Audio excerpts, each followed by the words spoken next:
Hi, everybody. So my name is Jim, and I will be the person you will. That my job is to make what you want happen on the screen as much as possible. You'll see my hands on the screen doing things, but we're trying to make it like it's going to be hands on.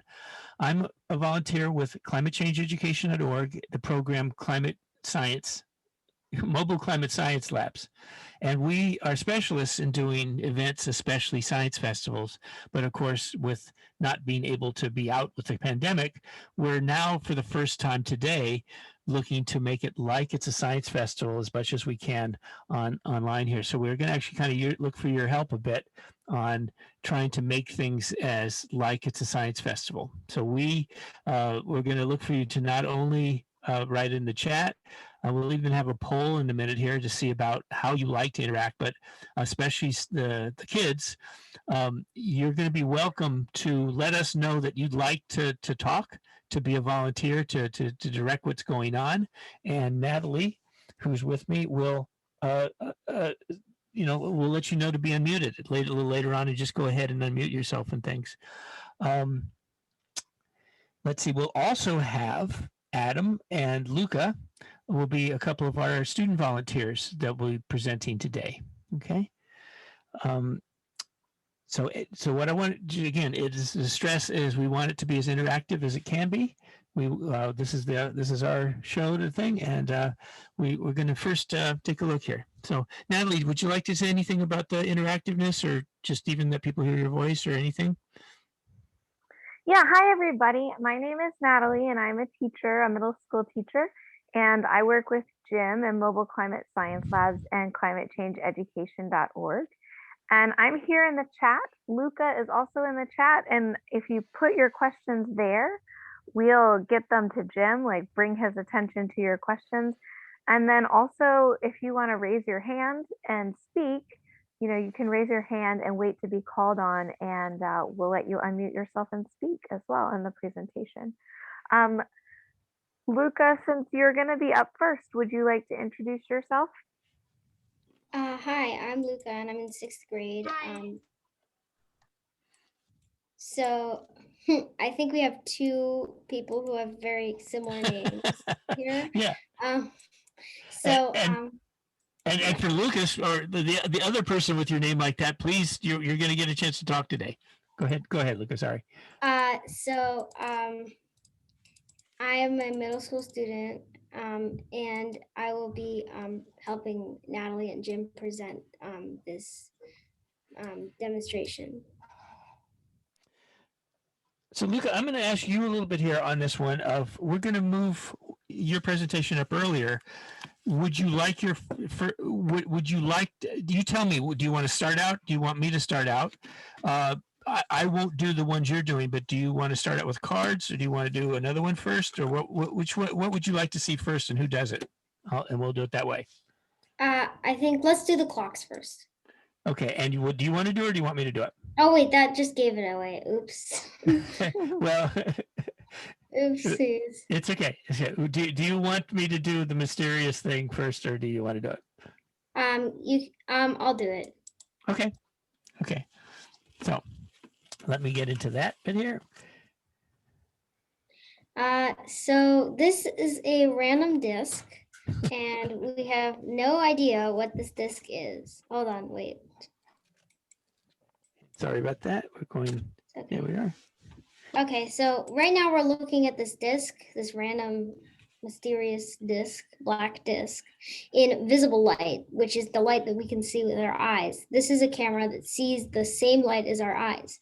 And so this just looks like a regular black disc, like maybe it's a Frisbee or, maybe a black plate. I don't know.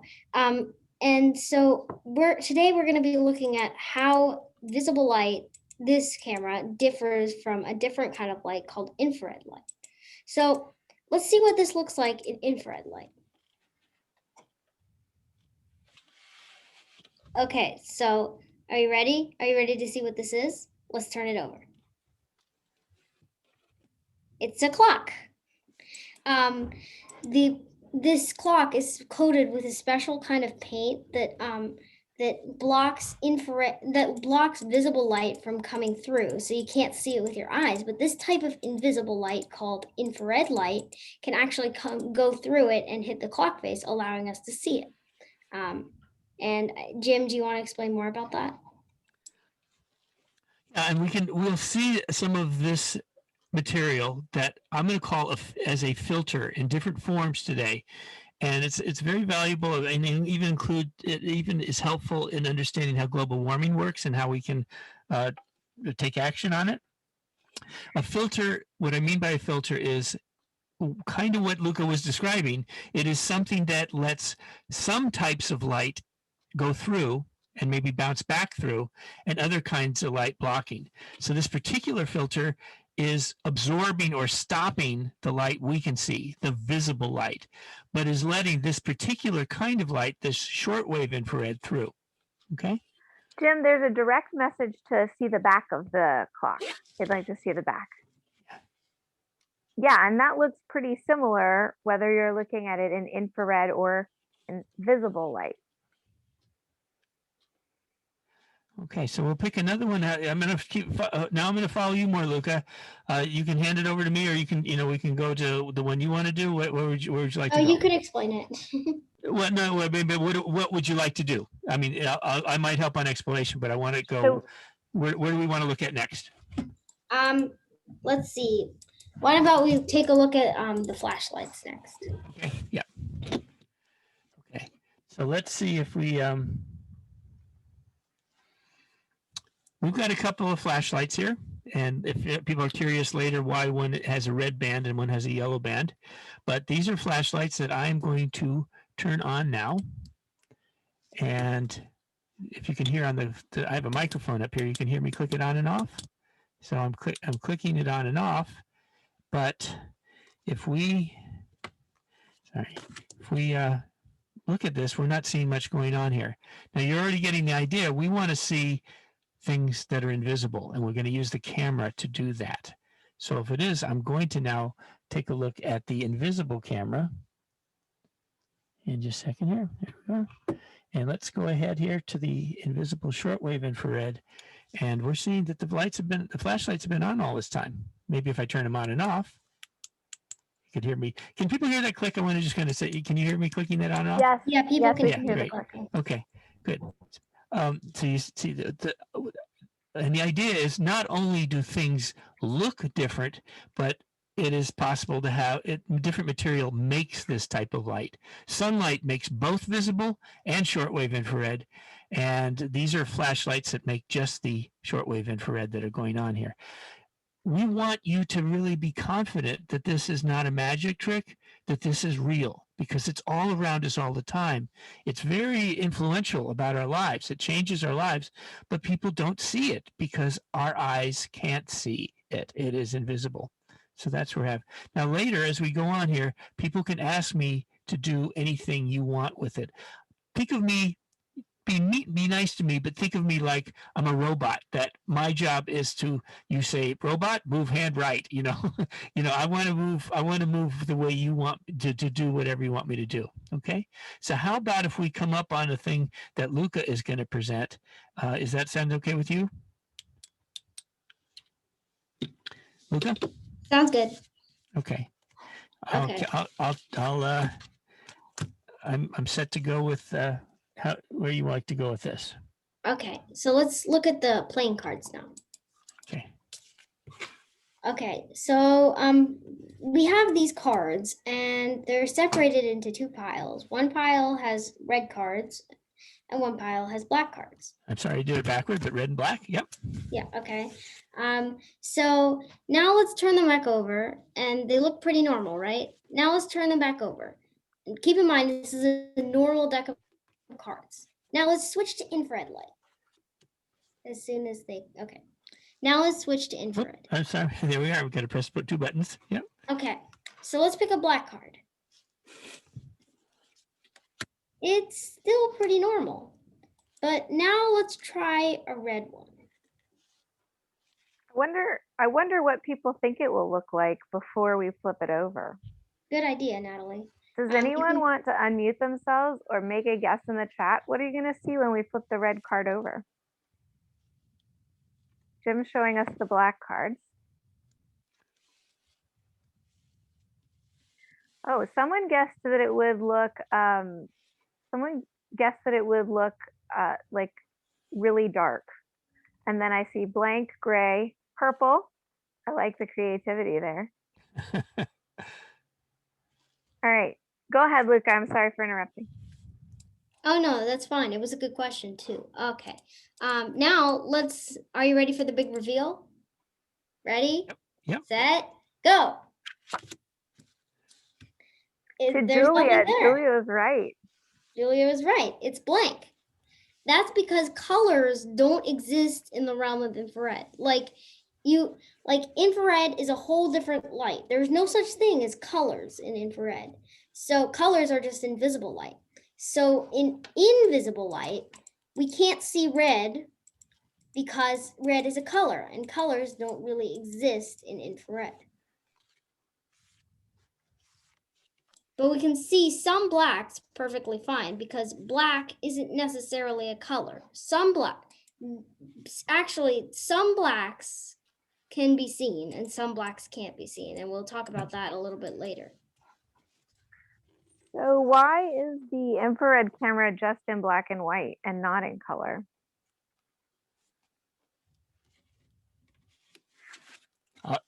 I'm taking your silence. You want me to get that one, Luca? Or you want that one? Sure. Yeah, you take it. Yeah. When we say colors, that's not just different types of light. There's high light and there's low light and there's middle light. There's all these different types of light, but colors is something that brains do to interpret that light. Okay. We're using a camera to take the shortwave infrared and make it in brightness and darkness so we can see it. But the type of light that it's looking at our brains don't have a name for it. We don't have red, blue, green. Our brain can't make any sense of the different frequencies, the different wavelengths.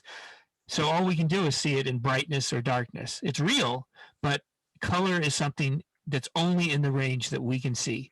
Now, birds and bees and some other animals, a lot of animals that can see ultraviolet, a different kind of light, they see beyond it. So they see some colors we don't see because their brain interprets it. But we can only see this in its bright, and it looks white, it looks blank or white, or we can see that it looks dark in the darker colors. Okay, the darker, the objects that reflect light less, so they're dark. Okay. So what we're going for is you to feel comfortable, for it to be kind of fun, that there really is this light that is not visible. It is invisible. It's real. And a lot can go on there. And what we're going to get to is it's very relevant to fires, and it's very, very valuable to be able to tell where fires are and to be able to respond to wildfires. Okay. At least that's our focus in this session. Okay. Any questions or other place to go on things? What I generally want to do is we'll have some time for these fun demonstrations, and then we're going to start going into the wildfires and infrared there. And that means that Adam, we're coming up on what you're going to be presenting pretty quickly here. Okay. I have a little bit of technical work to do here for a minute. So Adam, you got a minute, but we're going to be going over to that. If there's any questions or anything, and then we're going to start looking at what satellites can do. Okay.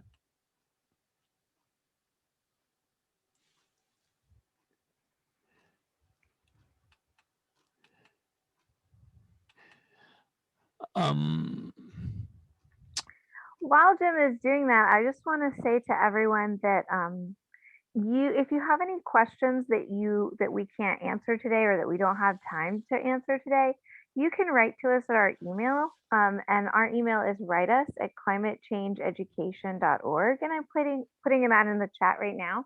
But feel free to connect, and like Jim, Luca, Adam, and I can answer your emails anytime.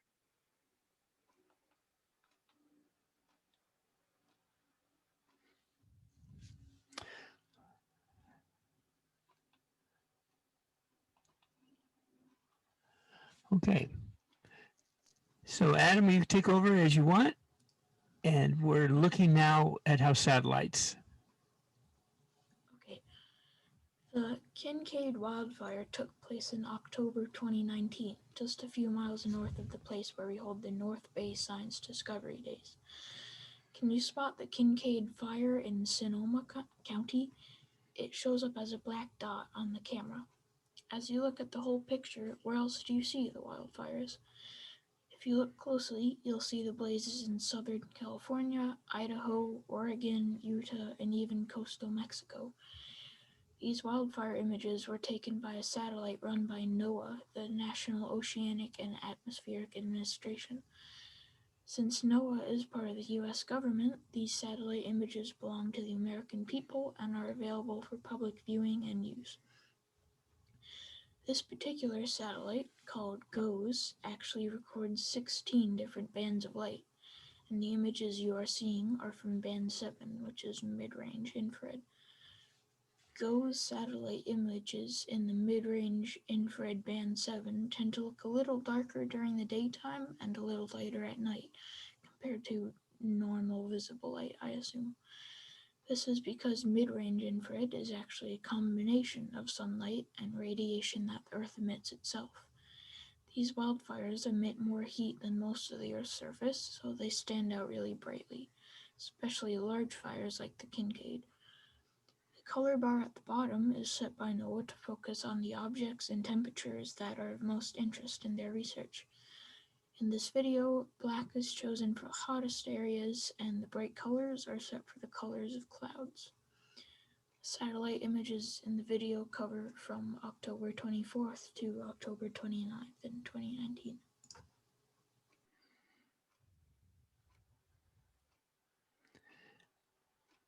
And now in a bit, we can see some other satellite images. This, and while we're doing it, we're going to play a little bit of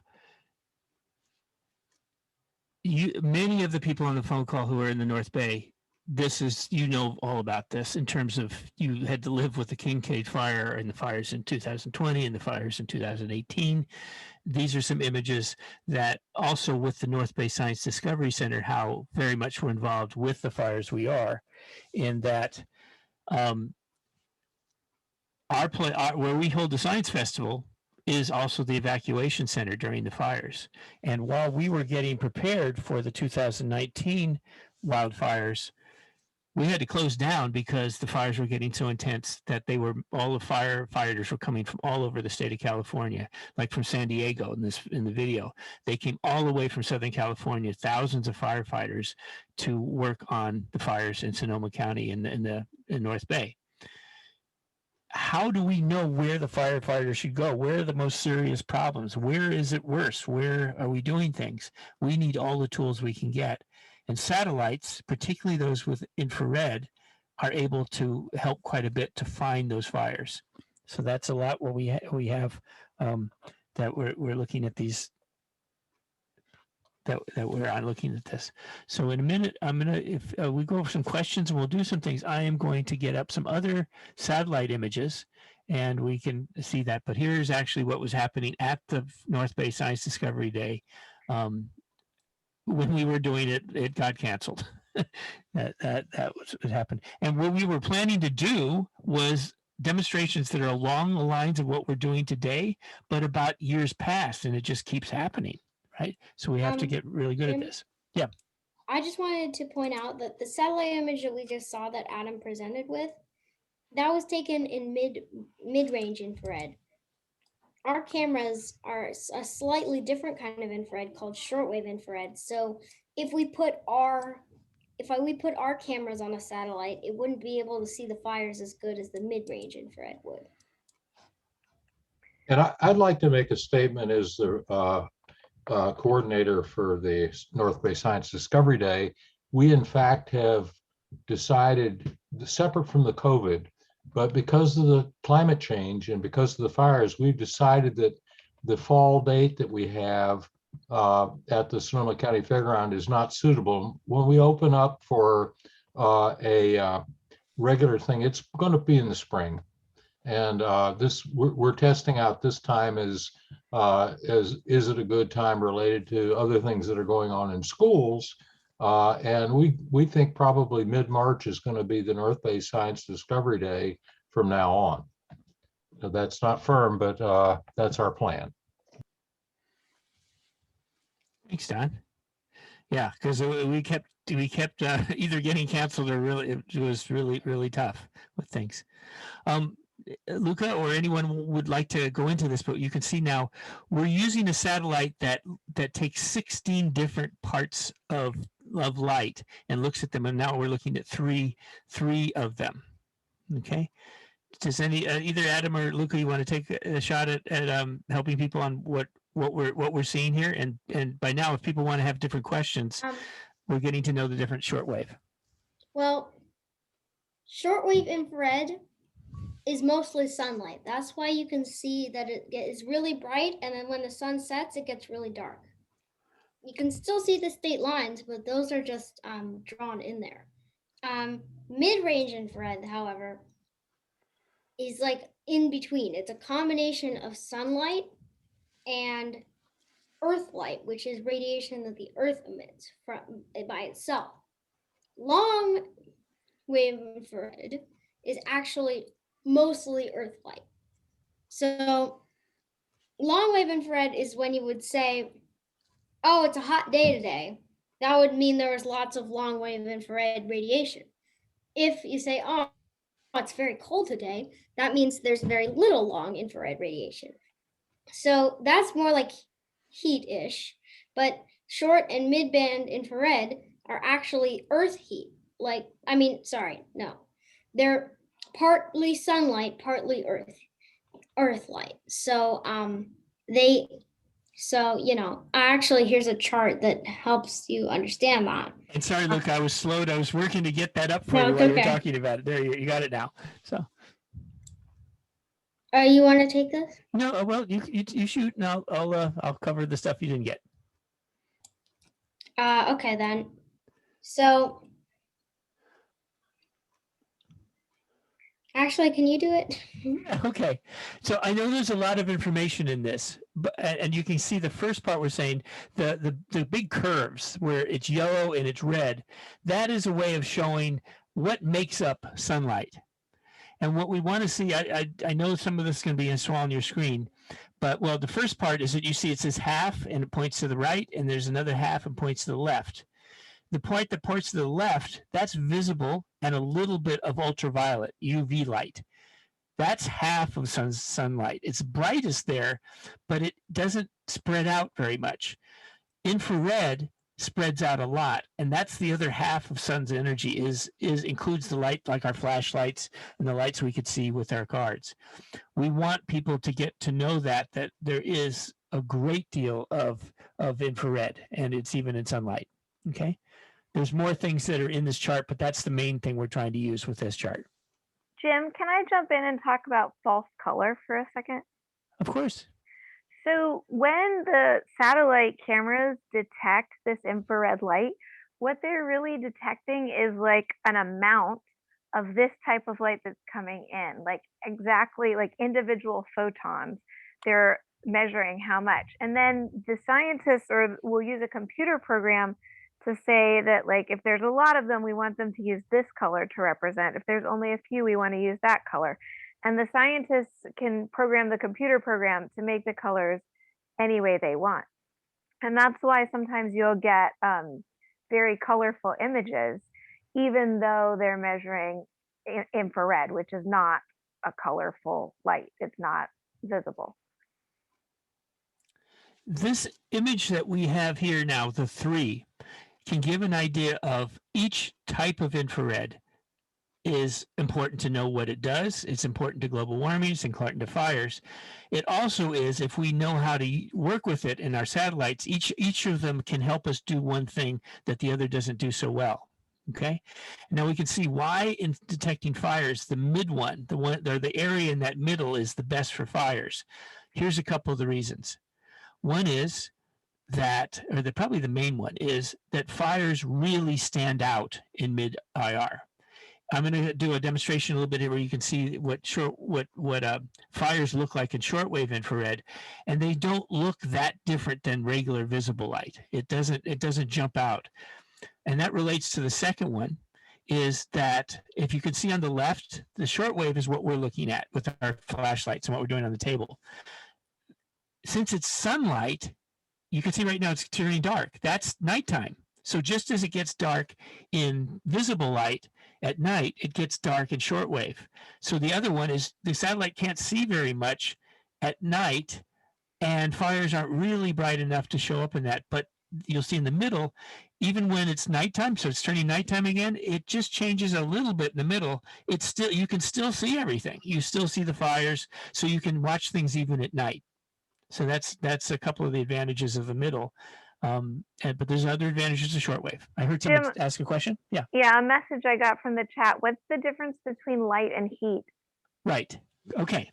That's a big one.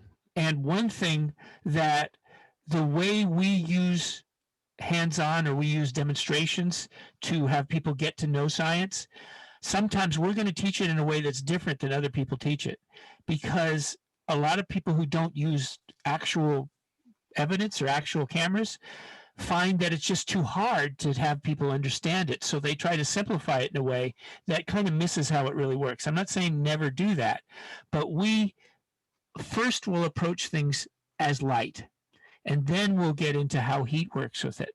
Okay. So how are we doing? I mean, just get feedback, and I'm going to go deeper into that, but you stop me if I'm talking too much. Okay. All kinds of light that we're dealing with, the ultraviolet, the visible light, and the infrared, they're all light. They all act like light. Just we see the visible light, we don't see the others.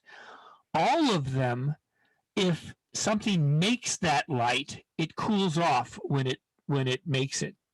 And if that light is absorbed, as in it's captured, it goes in, it holds on to something, it will get warmer.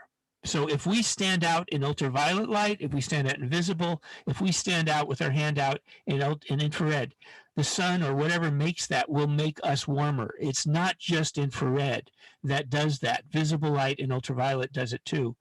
But people tend to think of infrared as only heat because we don't see it. And the only thing we feel is the heat part. We don't see the light part, so we don't feel it. But they all can do it. Now, one of the reasons why some people say, well, that's too complicated, why are we doing that, is that if we want to do things about fires, and if we want to do things about things like global warming, and we want to make energy well, and we care about STEM, we're not just politics or just kind of a loose understanding, we really want to understand it, then we need to understand those things. And our job, climatechangeeducation.org, is we try to make it so everybody can understand it. It's not too crazy, okay? I probably went on a little bit more than I wanted to, but that would be a thing. So maybe I could say heat and light go together. There isn't such a thing as a place where there's light and no heat, or there is heat with no light. They always go together. Right. So it's all energy, right? It's all photons going together. Yep. Jim, did you have something that you wanted to do next, or do you think I should launch the poll? Yeah, let's definitely launch the poll. Maybe, and based on that, I'll try and call some stuff up. I think the one thing I'm going to try and call up is what fire looks like in shortwave infrared. So I have to get that going. So in case anybody isn't aware, you should see a menu in Zoom, and you click on the topic that you would like us to continue our demonstration with. And whichever topic gets the most votes, that's what we'll do.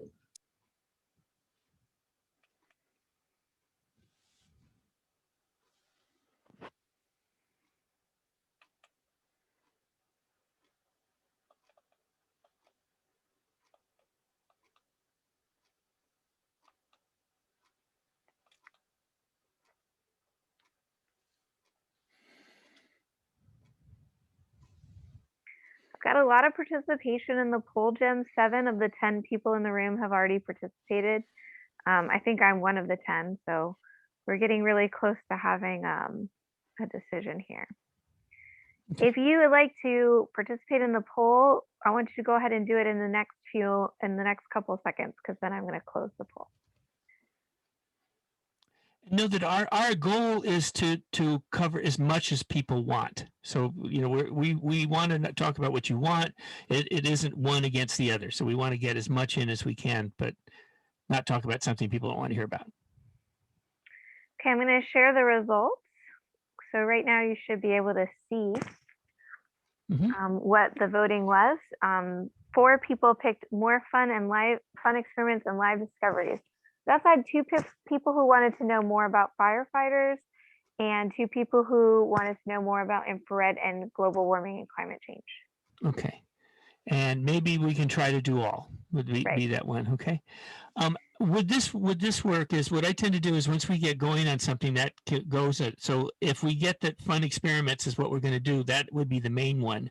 If people don't mind, why don't we hit the other 2, the next 2 a little bit quickly and then see about that. Does that sound fair?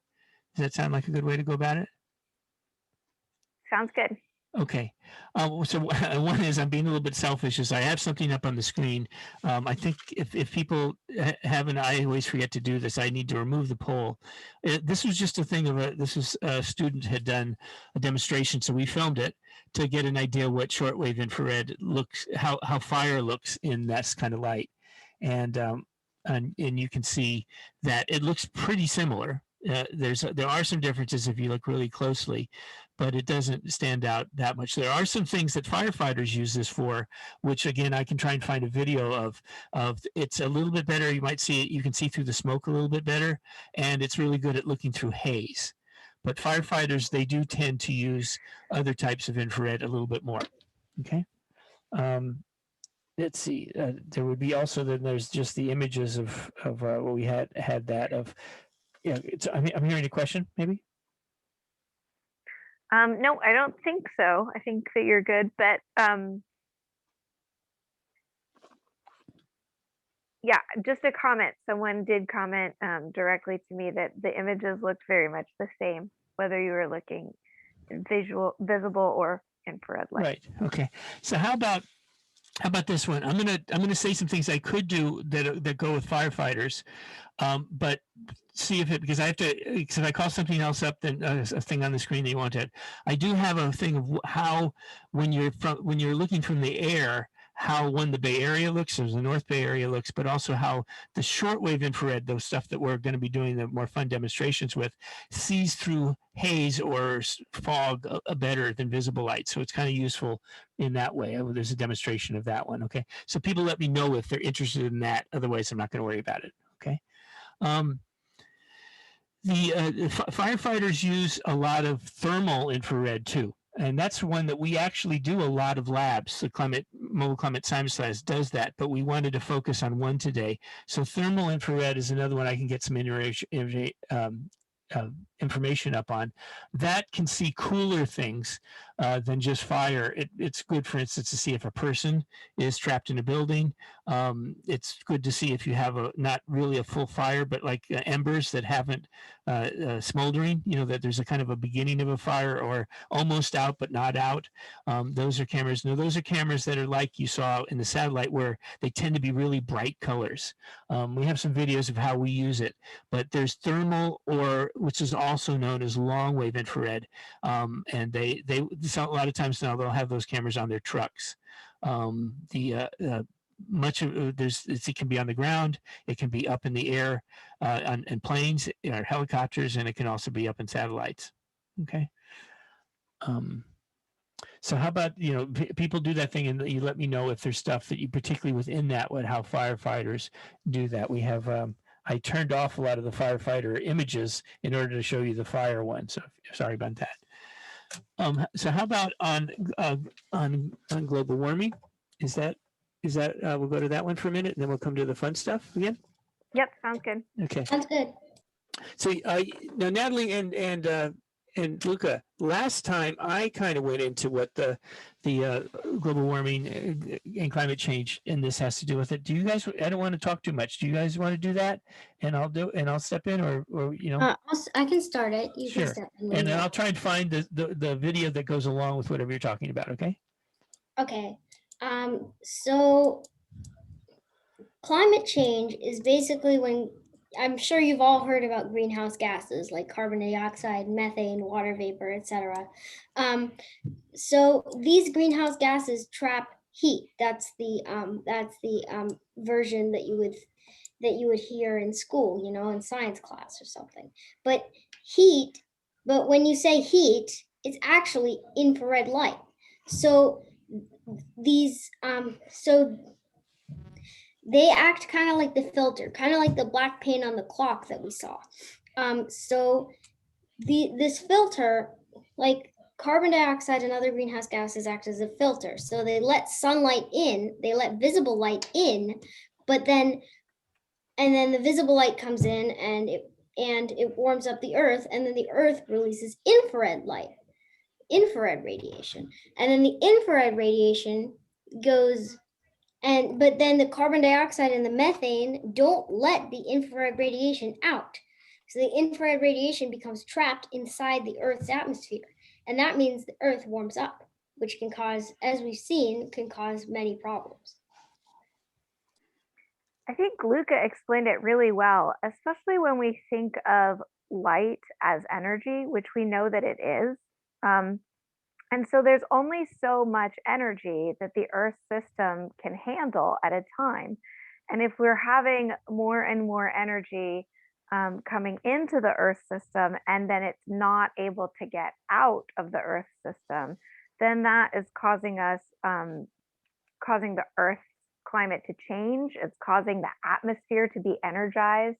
And so more storms and temperature changes and all kinds of things that make it harder for humans to live calm and peaceful lives, you know, on the planet.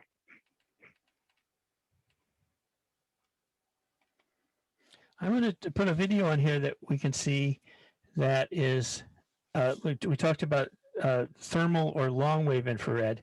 This happens to be just a video of this is long before anything happened at the U.S. Capitol recently. Our volunteers live in Washington, D.C. It's hometown, so we have things on the from DC, but this is the U.S. Capitol in long wave infrared, and you can. This is just an idea of thermal infrared, and this is we can tie this in with the global warming part, but also since I mentioned that firefighters, especially on the ground, will often use this type of light. Okay, so this is meant so we can compare the same thing, a familiar object, in visible light, and how a long wave infrared works. Maybe give me interest of whether people find this interesting and we can talk about it more, or just see it. Okay. We have a question in the chat from Dan. Does global warming also cause more wildfires? The science would definitely say yes. The factors that go into the wildfires are one, of course, that we tend to have more heat waves. It doesn't mean it's hot all the time.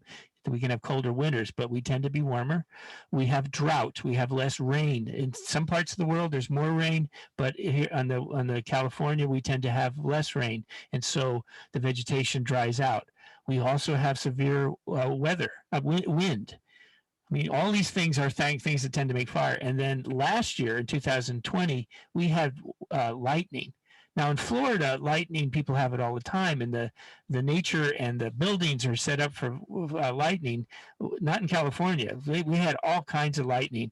So I think those are three things that are just, we're not talking politics, we're just saying scientifically, yeah, the greenhouse effect that leads to global warming, that leads to climate change, absolutely is very much related to the fact we have much more severe and frequent wildfires, especially severe wildfires. So maybe just to go, one of the things Natalie's talking about, this would be a perfect example of the colors that have been added. If you see over on the right, you'll see a bar that, just a simplification of this is talking about it, is the brighter something is, represents something that's warmer. When it's hotter, it makes more of this light, and the camera will give the hottest and the brightest the white color. The things that are next brightest, it'll make red. Now, some of the sky in DC at the time was really cold, and they made some of that black, and they made the other purple. So that's a lot of this. So the camera is helping us to we can't see this light, but it's helping us to see it. And by making the colors, it helps us to see the little differences between temperatures better than if we just made it in black and white. Okay. I find So- it interesting how the shadow of the Capitol in the reflective. Oh yeah, it's talking about it right now. So you can actually see the reflection of the Capitol in the water. And Yeah. I just said that and I had no idea it was going to talk about it, so that was kind of lucky. That's pretty cool. And what it is actually it's the light from the Capitol then reflecting off of the water. And maybe that's a little bit of a thing of the relation of heat and light. That yellow green part, that wasn't water that was hotter. It was reflecting from the Capitol building. Does that make sense? Okay. So I imagine I don't want to take too much on that, and I promise we'll get to the fun science demonstration. So we do that. Anything, give feedback if you want to backtrack, but we'll do some science demonstrations again. Does that sound good? Yeah, Dawn did have an interesting question in the chat about the relative absorption of carbon dioxide, methane, and water vapor. I went to the NASA website and it does say that water vapor is the strongest greenhouse gas. And that carbon dioxide, just an interesting thing about it is that it absorbs energy, particularly with a wavelength of 15 micrometers or micrometers, depending on how you say it. So I think, more about that is probably beyond what we were prepared to talk about today, but NASA has tons of great resources, particularly on that, Don, if you were interested more. There is Oh, no yeah. question. Thank you. There's no question that of the greenhouse gases, the one that has the most influence overall is water. There's no question. But the water vapor isn't the part that's changing. If we were to start doubling the amount of water vapor in our planet, like we're doing with carbon dioxide, well, we'd have the greenhouse effect with that too. We'd have super great global warming. Fortunately, we're not changing the water vapor anything like we're doing with carbon dioxide. But yeah, water vapor is the biggest of them. But we pay attention to carbon dioxide and methane because they're the ones that are changing. Yeah, there's also, that's what I was just going to get into. There's also methane, which you might not think, which is, never mind. No, Luca, go ahead. You started, so keep going. Okay, fine. Which is, how do I say this? You don't have to say it politely. It's all kids on the call. Okay, which is methane is highly concentrated in farts. And so, one thing you might know is that cows fart a lot. Cows fart a lot. And so when we keep so much livestock, the cows, now we have so many cows and the cows are all farting and all the methane is being released into the atmosphere. And then the methane is actually more powerful than carbon dioxide. So the livestock industry is another big problem with climate change. My concern, the reason I asked the question is that everyone's concerned, and I am, about tipping points. And one of the tipping points relates to methane in permafrost. And another tipping point relates to when you get a little warmer, you get more water vapor out of the ocean. So either one of those is a dangerous tipping point that carbon dioxide might lead us to. You're exactly. The thing about cows is that the cows, a large portion of the cows are actually in India, and that proportion is going down. So the cows we may save ourselves from the cows by India becoming less vegetarian. You're exactly right, Don. You get those feedback loops. Yeah. So I've got some things on the table here, which this is what I would say are fabrics, clothing, things people wear. Jim, I just wanted to say something. There's a question in the chat. Dan wants to know, what does the IR camera look like? Like, what is the camera? Good. Okay. Yeah, sure. Let's do that. Okay. But also promising we'll go to the demonstrations. All right. We use several different types of IR cameras because we're really into it. We really like to share it. I have an example here of one of the pretty nice ones that we have. This is a DSLR type camera. but we have less expensive ones because, for one, to save us money, but also because we come up with ways that as possible for schools to have, that they're not too expensive. Okay, all right, and this will reveal that one of the reasons we really like shortwave infrared is that they're much less expensive and much easier to use than the long wave, which we get to borrow sometimes. But this, here's the secret of shortwave infrared is they're actually just modified regular cameras. Okay, it looks like I'm a little out of focus here. Am I a little out of focus? All right, so we have this on left and right. So if you can see, this is just a regular camera. And the cameras that are looking down at me are very similar to this camera, and just a different lenses on each one. Okay.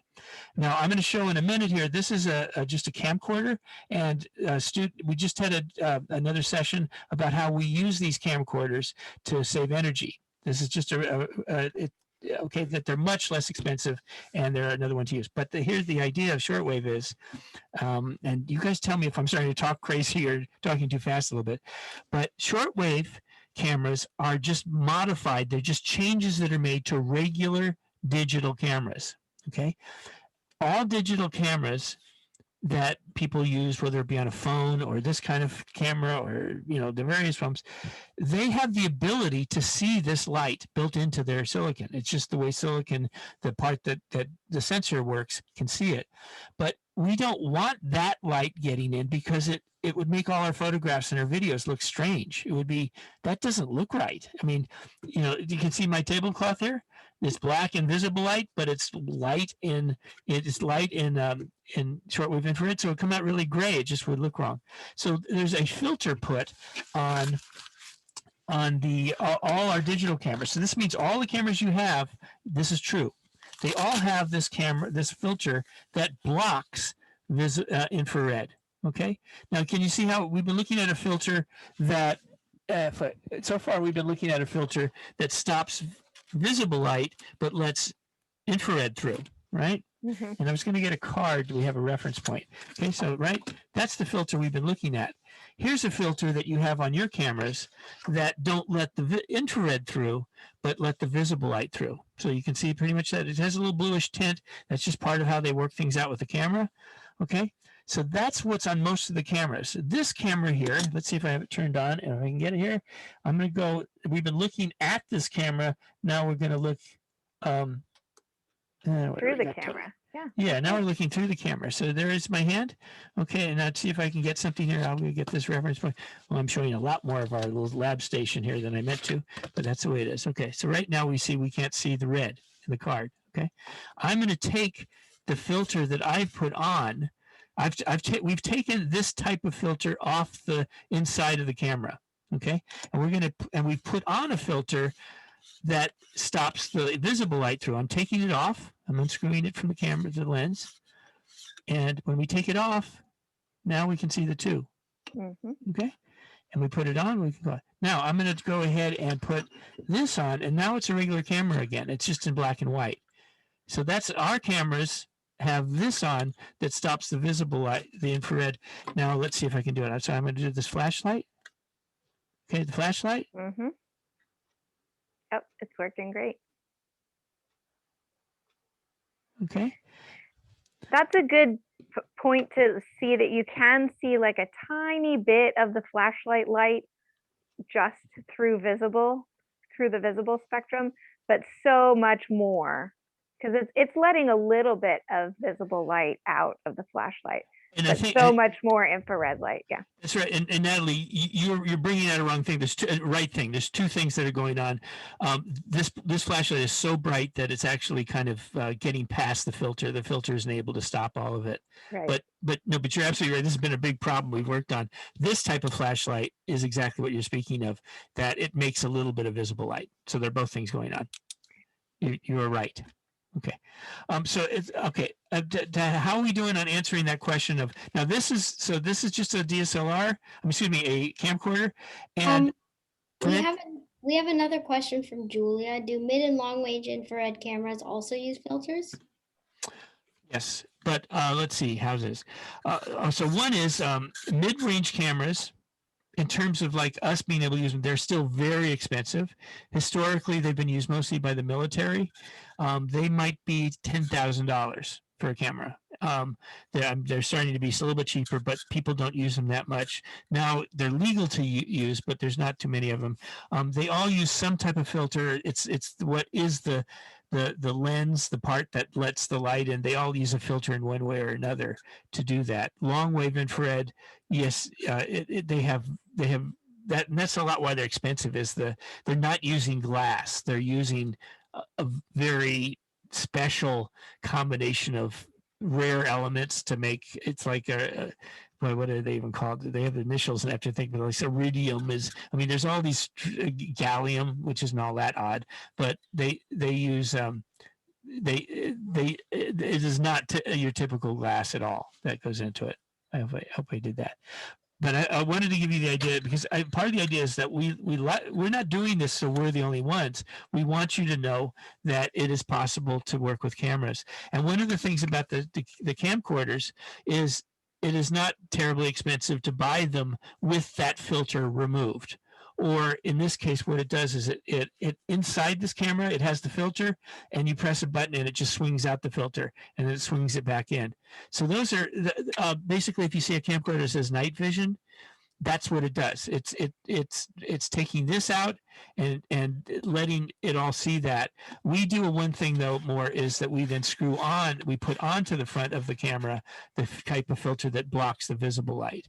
That's tricks. We're glad to share all the tricks. We're trying to find the ways that it works, and it's not too expensive.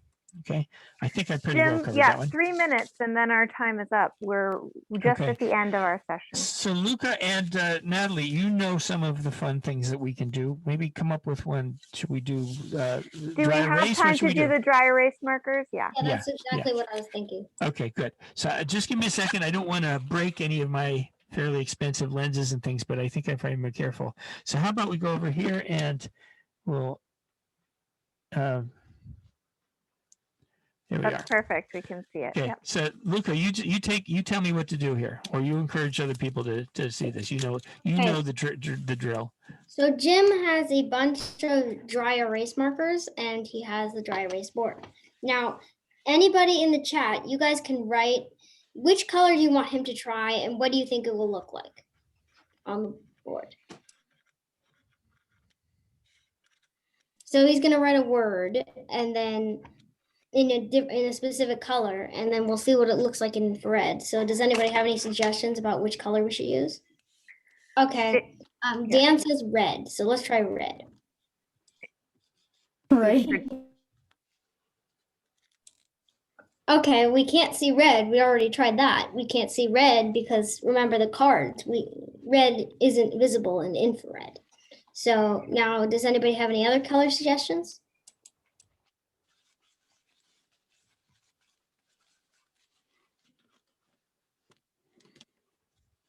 Take one from you, Luca. We'll keep it going here.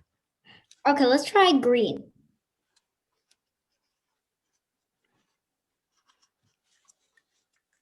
Looks like we still can't see anything on the board. Now, let's try the other colors, even with the flashlight. Okay, Luca says blue. Did I scare people away by writing Dan's name? You think I'm not going to make fun of anybody? Okay. Now let's try black.